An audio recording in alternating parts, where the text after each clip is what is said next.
Bismillahirrahmanirrahim. Assalamualaikum warahmatullahi wabarakatuh.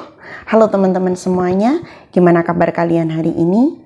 Semoga kita semuanya selalu dalam lindungan Allah, menjalankan semua aktivitas dengan sebaik mungkin, dan tak lupa untuk selalu membaca sholawat beserta amalan ibadah yang lainnya.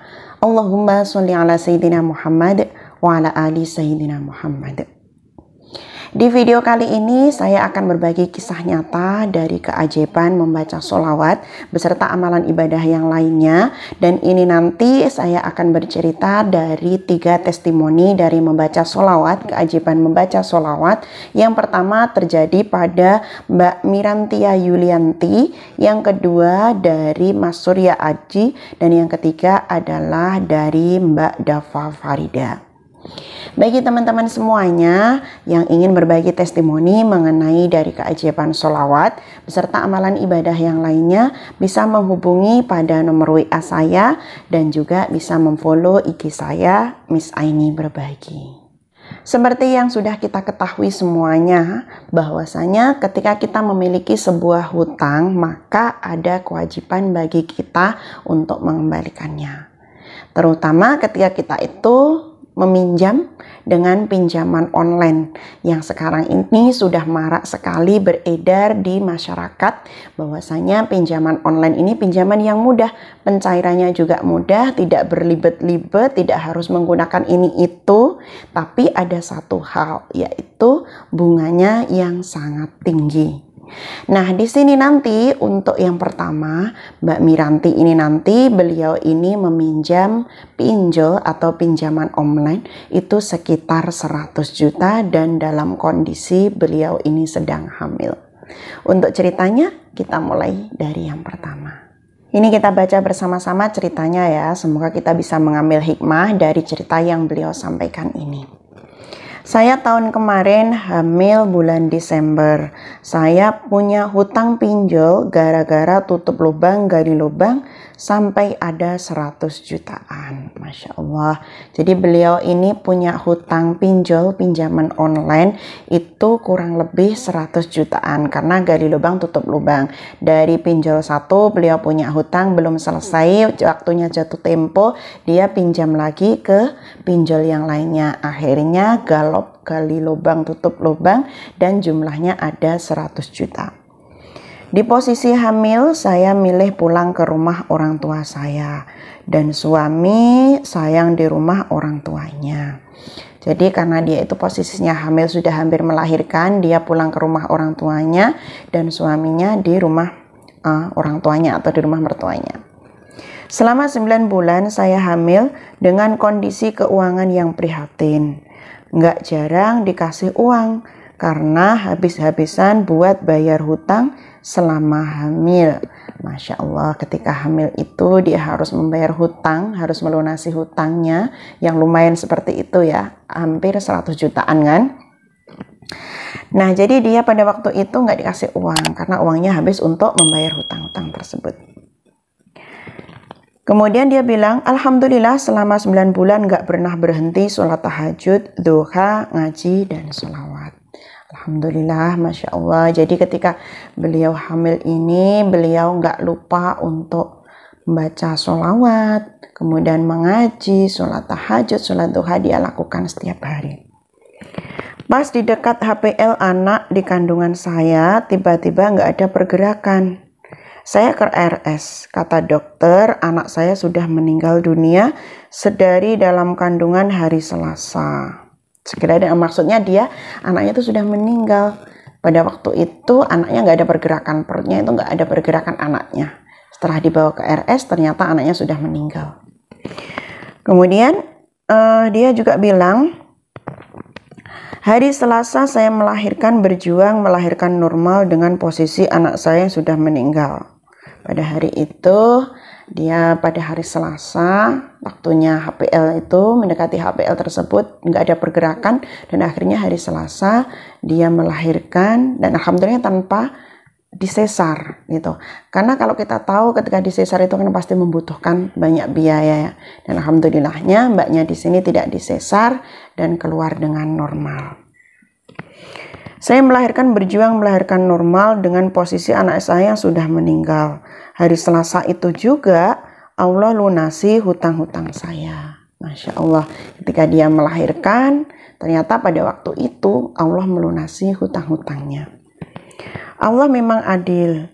Allah ambil anak saya, tapi Allah lunasi semua hutang saya. Masya Allah, dan itu benar-benar di luar pikiran ya, yang pada waktu itu selama 9 bulan beliau ini yang kesehariannya uangnya juga sangat pas-pasan bahkan kurang karena uangnya digunakan untuk membayar hutang.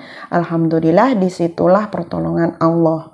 Dia merasakan bahwasanya kehilangan anaknya itu pertolongan Allah. Pertolongan Allahnya apa? Allah itu adil.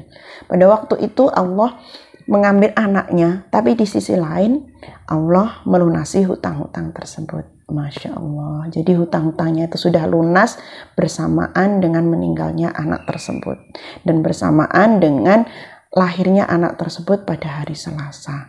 Ini semua kalau tidak pertolongan Allah, kita nggak bisa membayangkan ya. Coba kita bayangkan hutang 100 juta. Belum lagi kebutuhan ini itu ketika mendekati anaknya lahir. Dan ternyata Allah memang adil. Di samping Allah mengambil anaknya, Allah melunasi hutang-hutang tersebut. Masya Allah. Kemudian cerita yang kedua dari Mas Surya Aji. Di sini dia bercerita, saya pernah mbak nggak punya uang sama sekali. Besok beli bensin buat kerja nggak ada. Masya Allah. Emang benar ya, ketika kita itu nggak punya uang sama sekali, kita juga pernah mengalami hal seperti ini. Saya pun juga pernah mengalami hal seperti ini. Jadi uangnya sangat terbatas dan besok harus pergi ke ini itu, ke ini itu. Di sini Mas Surya Aji ini pernah dia nggak pegang uang sepeser pun untuk beli bensin aja nggak bisa. Padahal besok itu dia harus bekerja menggunakan sepeda motor dan bensinnya habis. Kemudian terus saya pasrah, nggak bisa ngapa-ngapain, bener-bener udah mentok, nggak ada pinjaman lagi. Sambil merenung, sambil baca istighfar, lihat gambar Allah, yakin percaya pertolongan itu ada. Kemudian dia berdoa, membaca istighfar diperbanyak sama yakin Allah itu akan menolong, pertolongan Allah itu ada. Pas mau tidur malam, ada tetangga ngirim bingkisan hajatan. Di dalamnya ada uang 10.000, cukup buat beli bensin. Masya Allah, tanpa disangka, tanpa diduga, ada tetangganya datang mengantar bingkisan. Di dalamnya ada amplop, uangnya 10.000 rupiah. Dan itu benar-benar pas sekali untuk membeli bensin. Masya Allah, ini benar-benar kalau nggak pertolongan Allah, siapa coba yang menggerakkan? Kan nggak mungkin ya tetangga akan datang mengasih uang kalau emang itu benar-benar, kalau tidak Allah yang menggerakkan hatinya tersebut. Pertolongan Allah itu nyata, dia bilang seperti itu. Ketika kita memperbanyak istighfar dan yakin pertolongan Allah itu ada, insya Allah Allah juga akan menolongnya. Masya Allah. Cerita yang ketiga adalah dari Mbak Dafa Farida. Kita lihat bersama-sama. Assalamualaikum. Waalaikumsalam. Saya mau sedikit cerita. Silahkan Mbak ya. Semoga dengan ceritanya Mbak ini bisa menambah dan memotivasi kita untuk lebih meningkatkan amalan ibadah kepada Allah Subhanahu wa Ta'ala. Saya punya tanggungan es pinjaman sama es pay letter. 2 bulan lalu saya telat bayar karena memang nggak ada pemasukan waktu itu. Jadi beliau ini punya pinjaman es pay letter, biasanya kayak di Shopee gitu ya, ada atau di sini ada es pinjaman kayak gitu. Dan pada waktu itu dia harus membayar tapi belum bisa membayar karena pemasukannya benar-benar menipis sekali. Kebetulan nomor yang buat daftar juga hilang pas saya copot untuk hal tertentu. Dan naasnya bukan naasnya ya, dan sangat kasihannya lagi nomornya itu hilang pada waktu dia mengambil nomor untuk mencopot dan ada kepentingan tertentu nomornya hilang. Malunya Masya Allah, pihak penagih telepon ke nomor teman saya. Karena nomornya itu sudah copot dan dia juga lupa nomor berapa yang dia daftarkan, akhirnya dari pihak penagih itu menelpon temannya. Kemudian teman saya menyampaikan ke saya kalau ada pihak telepon dan menyampaikan kalau saya punya tagihan. Temannya bilang kalau bahwasanya ada penagih yang meminta uang kepada dia karena waktunya bayar. Sebelumnya saya sudah berniat untuk menutupi semua tagihan riba dan tidak pinjam lagi. Dan sejak saat teman saya ngomong kalau habis ditelepon penagih, saya kencengin sholawat dan WI40H.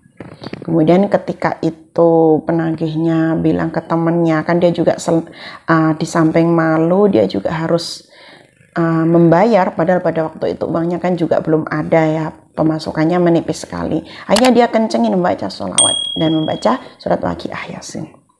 Pelan-pelan, alhamdulillah sekarang ekonomi pelan-pelan mulai lancar.